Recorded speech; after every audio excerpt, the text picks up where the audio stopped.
बांटेला। अली पर सपा बसपा को अली पर विश्वास है, हमें भी बजरंग बली पर विश्वास है।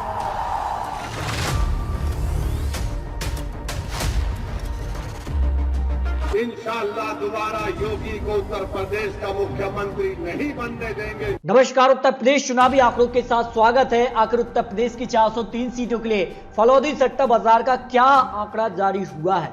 आखिर फलौदी सट्टा बाजार हो या फिर अन्य बाजार जो रहे हैं वो किसे जीत दिलाने वाले हैं। उत्तर प्रदेश की 403 सीटों के लिए आखिर किसे यहां पर बहुमत का आंकड़ा मिलने वाला है, इसको लेकर सट्टा बाजार भी साकड़े हो चुका है। क्योंकि कहीं ना कहीं जो बड़ी बड़ी एजेंसियां रही हैं उन्होंने अपने ओपिनियन पोल जारी किए, तो उसके बाद सट्टा बाजार भी उत्तर प्रदेश चुनाव को लेकर अपनी जीत की मोहर लगा चुका है। लेकिन किसे जीतने मिलने वाली है, इसको लेकर सट्टा बाजार के ताजा भाव क्या कहते हैं, इस हिसाब से उत्तर प्रदेश में किसकी बन सकती सरकार, इसको लेकर आपको संपूर्ण आंकड़े उत्तर प्रदेश चुनाव को लेकर सट्टा बाजार के आपको यहां पर आंकड़े दिखाने वाले हैं। अगर सट्टा बाजार के हिसाब से उत्तर प्रदेश के लिए क्या कुछ माहौल बनता नजर आ रहा है, यहां पर बात कर लेते हैं। यहां पर 4 रीजन के आंकड़े, इसके बाद आपको उत्तर प्रदेश की सभी 403 सीटों के लिए सट्टा बाजार के ताजा भाव के हिसाब से उत्तर प्रदेश में किसकी बन सकती सरकार, क्योंकि इस वक्त सट्टा बाजार भी यहां पर सक्रिय हो चुका है और अपने आंकड़े जारी कर दिए हैं। लेकिन किसे बहुमत मिलने वाला है, इस हिसाब से उत्तर प्रदेश में क्या कुछ आंकड़ा बनेगा।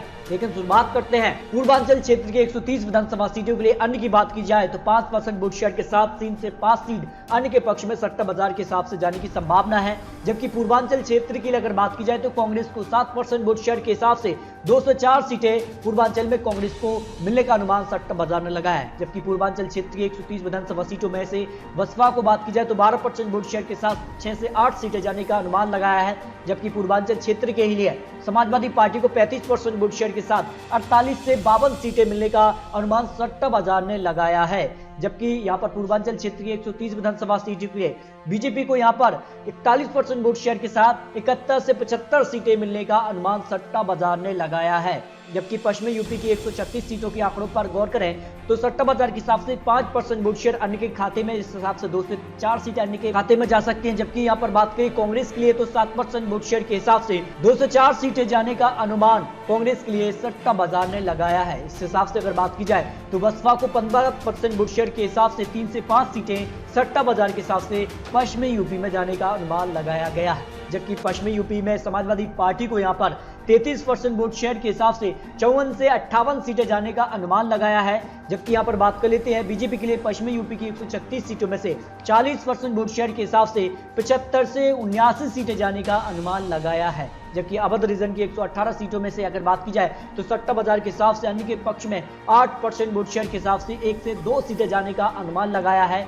जबकि अवध रीजन में कांग्रेस के लिए 8% वोट शेयर के हिसाब से 102 सीटें कांग्रेस के पक्ष में जाने का अनुमान है। लेकिन अवध रीजन की अगर बात की जाए तो बसपा को 9% वोट शेयर के हिसाब से 102 सीटें जाने का अनुमान लगाया है। जबकि समाजवादी पार्टी को यहां पर 31% वोट शेयर के हिसाब से 41 से 45 सीटें जाने का अनुमान अवध रीजन में सट्टा बाजार ने लगाया है। लेकिन बीजेपी के लिए अगर बात की जाए तो 44% वोट शेयर के हिसाब से 78 सीटें जाने का अनुमान यहां पर सट्टा बाजार ने बीजेपी को अवध रीजन में लगाया है। इसके अलावा बुंदेलखंड की 19 सीटों में से अन्य की बात की जाए तो 5% वोट शेयर के हिसाब से 0 से 1 सीट जाने का अनुमान है। जबकि कांग्रेस के लिए यहां पर 9% वोट शेयर के हिसाब से 0 से 1 सीट जा सकती है। जबकि यहां पर बसपा की बात की जाए तो 11% वोट शेयर के हिसाब से 1 से 2 सीटें जाने का अनुमान है। जबकि समाजवादी पार्टी को 33% वोट शेयर के हिसाब से 2 से 6 सीटें जाने का अनुमान बुंदेलखंड रीजन के लिए लगाया गया है। जबकि बीजेपी की बात की जाए तो बीजेपी को यहां पर 42% वोट शेयर के हिसाब से 12 से 16 सीटें बुंदेलखंड रीजन में जाने का अनुमान यहां पर लगाया गया है। अब बात करते हैं कि आखिर उत्तर प्रदेश की 403 सीटों पर सट्टा बाजार ने किसे यहां पर कितनी सीटें दिखा रहा है, तो सट्टा बाजार के हिसाब से भारतीय जनता पार्टी को 225 सीटें सट्टा बाजार इस वक्त दिखा रहा है। यानी उत्तर प्रदेश चुनाव में, आज चुनाव हो जाते हैं तो 225 सीटें बीजेपी को सट्टा बाजार के हिसाब से मिल सकती हैं, जो आंकड़े जारी हुए हैं।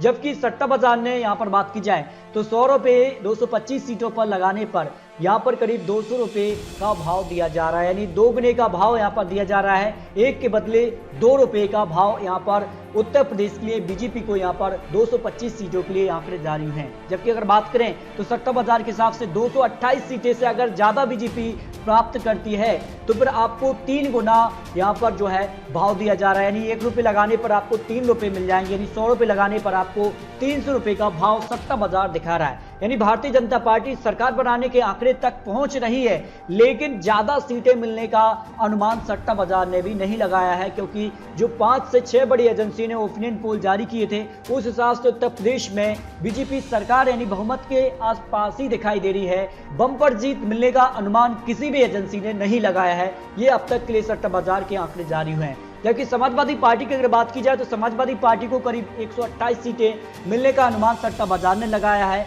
128 सीटों के लिए 100 रुपए लगाने पर आपको 200 रुपए मिल सकते हैं, जो सट्टा बाजार के हिसाब से आंकड़े जारी हुए, जो ताजा भाव निकल कर आ रहा है। लेकिन 131 से अधिक सीटें आने पर 3 गुना का भाव चल रहा है, जो सट्टा बाजार में ये आंकड़े जारी हुए। यानी 1 रुपए लगाने पर अगर आप 131 सीटों से अधिक की यहाँ पर भविष्यवाणी करते हैं तो फिर आपको 3 गुना पैसा मिल सकता है, जो सट्टा बाजार के आंकड़े जारी हुए हैं। जबकि अगर बात की जाए तो सट्टा बाजार ने जो है बसपा को यहाँ पर 10 सीटें यहाँ पर दे रहा है। 10 सीटें के लिए 1 के बदले 2 रुपए का भाव दिया जा रहा है, यानी बराबर का भाव यहाँ पर 10 सीटों के लिए यहाँ पर जारी किया है। जबकि अन्य, जिसमें कांग्रेस हो या फिर अन्य पार्टी जो रही हैं, उसके लिए सट्टा बाजार ने आंकड़े जारी नहीं किए हैं। यानी उत्तर प्रदेश चुनाव को लेकर जो सट्टा बाजार के आंकड़े जारी हुए, इस हिसाब से उत्तर प्रदेश में बीजेपी सरकार बनाने के करीब दिखाई दे रही है। उस हिसाब से क्या कुछ होगा ये तो आने वाला वक्त ही बताएगा। क्या सट्टा बाजार का आंकड़ा अनुमान सटीक बैठता है या फिर नहीं, क्योंकि इससे पहले 5 से 6 बड़ी एजेंसियों ने अपने आंकड़े जारी किए हैं, ओपिनियन पोल के आंकड़े जारी किए हैं। उस हिसाब में भी बीजेपी को सट्टा बाजार हो या फिर अन्य एजेंसी हो, वो सरकार बनाने के करीब दिखा रहे हैं। जबकि समाजवादी पार्टी बीजेपी को कड़ी टक्कर देती नजर आ रही है, लेकिन अभी भी सरकार बनाने से कुछ सीटें पीछे नजर आ रही हैं। लेकिन ये तो चुनावी आंकड़े, चुनावी अनुमान है। आने वाले वक्त में क्या होगा ये तो आने वाला वक्त ही बताएगा। आखिर 10 मार्च को जब रिजल्ट आएगा तब किसकी जीत होने वाली है, क्या बीजेपी या फिर समाजवादी पार्टी, इस पर अपनी राय कमेंट बॉक्स में जरूर रख सकते हैं। और सटीक महत्वपूर्ण जानकारी के साथ फिर मिलते हैं, तब तक के लिए जय हिंद, जय भारत।